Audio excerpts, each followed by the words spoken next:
my name is Simranjeet and I'm going to give a group presentation on real-time analytics, and my topic is big data privacy.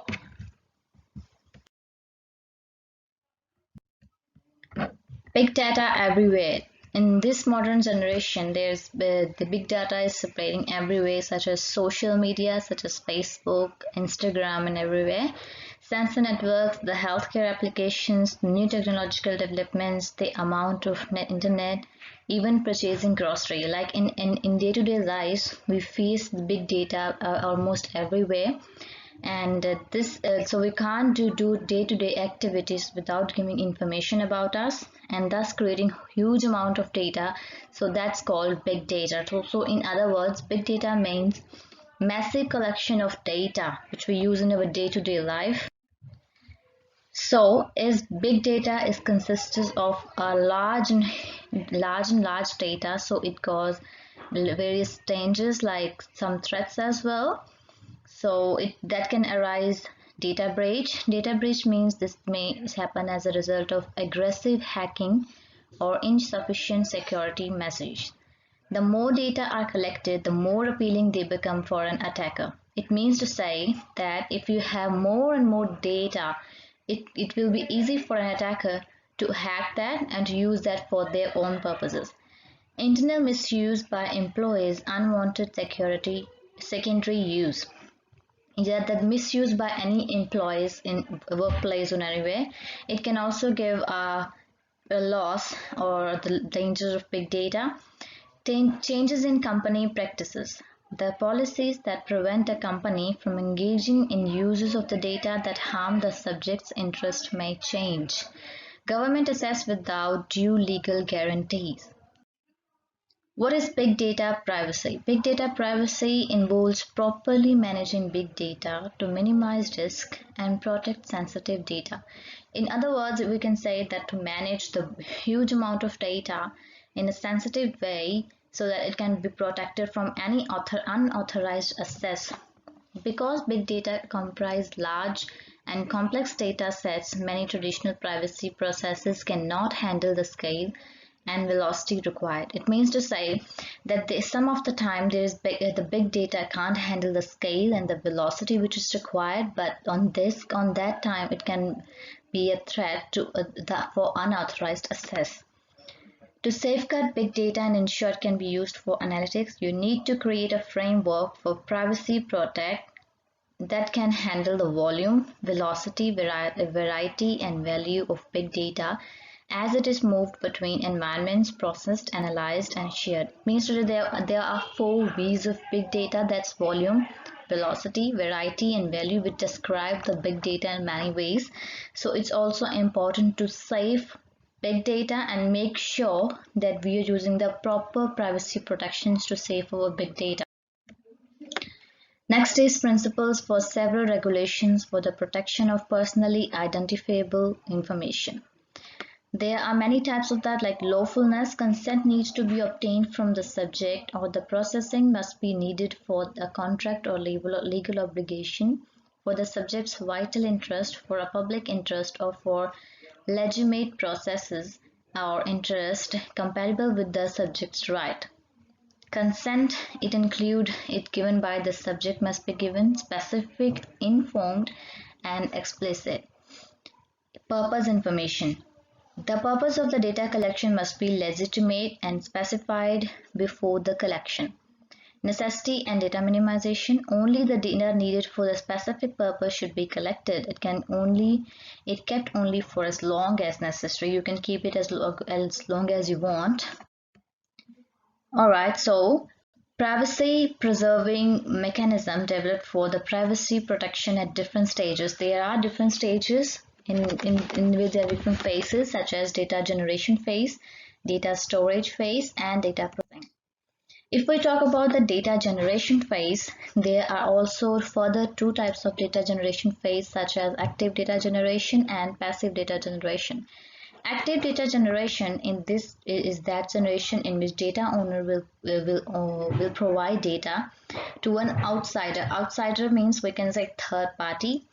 So passive data generation, it refers to the action that are produced data owners online actions, what they do on the online, like on this on the websites. Thank you. The next slides will be explained by my friend Sonia Rani. Hi, my name is Sonia Rani. I'm going to continue further discussion on the privacy preserving mechanism developed for the privacy protection at different stages. Continue with the data generation phase. There are the minimization of the privacy violence in data generation phase can be done through the access restriction and the falsifying data. Access restriction means that the restricting or eliminating public access to a non-cropland with the signs or physical obstruction. If the information owner imagines that the information will reveal delicate data which shouldn't be shared, it will not give such information. On the other hand, the falsifying data, in some cases it is unreasonable check access of delicate data. In these cases, data can be twisted out of shape using certain tools, providing data to third party. And this can be done through using various security tools such as mask, maze, socket, puppet, etc. Next, in the next phase is the data storage phase. If the data is stored on cloud, data privacy has three dimensions. That data privacy dimension: confidentiality and integrity. Confidentiality means that is keeping of another person or entity's information private. Certain professionals are required by law to keep information shared by a client or a private client or patient private. So and the integrity is the quality of being honest and having strong moral principle.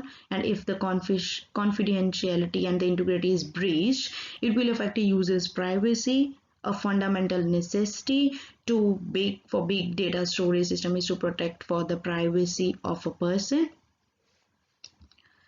The next slide is there are the different ways to deal privacy protection of the user when information are put away on the cloud. There are four main ideas, that is attribute based encryption, homomorphic encryption, storage path encryption, and usage of hybrid clouds. In the attribute based encryption, is access control is based on the identity of a user. Complete access over all resources can be deployed in IBA or ABA. And storage path encryption is secure storage of big data on clouds. And hybrid clouds is a cloud computing environment which utilizes a blend of on-premises, private cloud, and the third party. The next is the big data privacy preserving in data processing. This is the last phase after the data storage phase. In this phase, there are two phases, first phase and second phase. In the first phase, the goal is to safeguard information from unsolicited disclosure, since the collected data might contain sensitive information of the data owner. And in the second phase, the aim is to extract meaningful data without violating the data. There are some traditional methods to preserving privacy of the big data. These strategies being utilized and really give protection to a specific.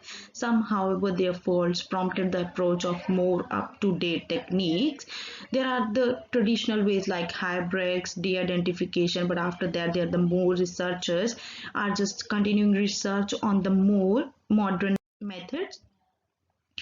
First is the de-identification method. It is the traditional trick for privacy preserving data mining, where in order to protect individual privacy, data should be first sanitized with generalization and suppression and some values at all before the release for the data mining. As we know that for the data analytics, the data mining is the main process. And there are the three methods, that the K-anatomy, L-diversity, and T-closeness. For the K-anatomy, it is a framework for constructing and evaluating algorithms and systems that release information such that released information limits which can be revealed about the properties of the entities that are used to be protective. In the L-diversity, it is an equivalence class is said to have L-diversity if there are at least well represented values for the sensitive attribute. And last one is the T-closeness. An equivalence class is said to have T-closeness if the distance between the distribution of a sensitive attribute in the class and the distribution of the attribute in the whole table is more than a threshold. Now the next slides will be continued by my friend Nisha. Thank you. Hello everyone, I'm Nisha Rani and today I'm going to explain one of the traditional methods for preserving privacy of big data. This model is known as HyperX. It is a model for confidentiality and privacy in cloud computing. Uh, as you can see in the diagram, it uses both public and private cloud. It executes public cloud only for operations which are safe while integrating an organization's private cloud. On the other hand, for organizations sensitive private data, the model utilizes their private cloud. It considers data sensitivity before a job's execution. It provides integration with safety. The four categories in which Hybrex MapReduce enables new kind of application that utilize both public and private clouds are map hybrid, vertical partitioning, horizontal partitioning, hybrid. The problem with Hybrex is that it does not deal with the key that is generated at the public and private cloud in the map phase, and that it deals only with cloud as an dispute. Earlier, we discussed traditional methodology for preserving privacy in big data. So now I am going to discuss some recent techniques of preserving privacy in big data. One of these techniques is differential privacy. It is a technology that provides researcher and database analyst a facility to obtain useful information from the database that contains personal information of people without revealing the person's personal identities of the individual. This is done by introducing a minimum distraction in the information provided by the database system. The distraction provided is large enough so that they protect the privacy, and the same time small enough so that the information provided to the analyst is still useful. This is done in four steps. So these four steps I'm going to discuss in next slides. This diagram shows how we use differential privacy for preserving big data privacy. So the intermediary part is privacy guard. As you can see in the first step, analyst makes a query to database through this privacy guard. So in the second step, the guard takes the query from the analyst and evaluate this query and other earlier queries for the privacy risk. After evaluation of privacy risk, in the third step, the privacy guard then gets the answer from the database, and in the next step it adds some distortion to it according to the evaluated privacy risk and finally provided it back to the analyst. One of the recent technique for preserving big data privacy is identity-based anonymization. The other techniques encountered issues when successfully combined anonymization, privacy protection, and big data techniques to analyze users data while protecting the identity of the user.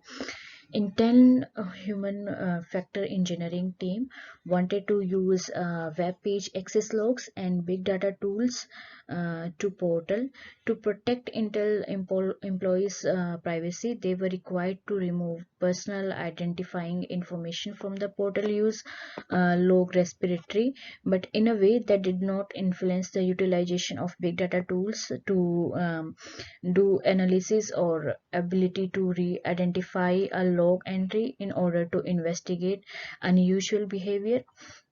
Intel used Hadoop to analyze the anonymization data and acquire valuable result for human factor analysis. At the same time, they learned that anonymization need to be more simply masking or generalizing certain fields. Anonymized data set need to be carefully analyzed to determine whether they are vulnerable to attack or not. Here is an example how organizations nowadays violating privacy law. As we all know that Facebook is accused of giving access to users' data. A British parliamentary committee accused Facebook for giving companies such as Netflix preferential access to users' data. Even they tightened up the privacy rules in 2014 to 2015. The $5 billion penalty against Facebook is the largest ever imposed on any company for violating consumers' privacy, and almost 20 times greater than the largest privacy or data security penalty ever imposed worldwide. It is one of the largest penalty ever assessed by US government for any violation. To conclude, as we all know that big data has got several potentials in different industries such as retail, finance, web, digital media, healthcare, telecommunication, e-commerce, etc. We can have insights from this data so we can make better decisions and enhance our future utilities. And but we can't ignore its threat. The one of the threat we discuss privacy in the earlier slides. So if a user's information will be given to third party that can access our personal information and can set some trends about us without knowing us personally, it can pose several threats. So they can make they nowadays we also hear that people are using our information to make money out of it. So in these slides we discuss several models to protect our privacy. We also discuss these models advantages and disadvantages.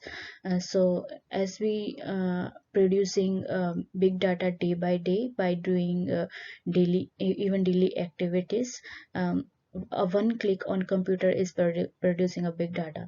So there are scope for further research and privacy models.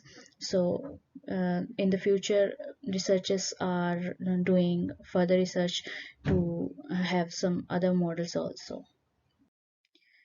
These are some references we use to make our presentation.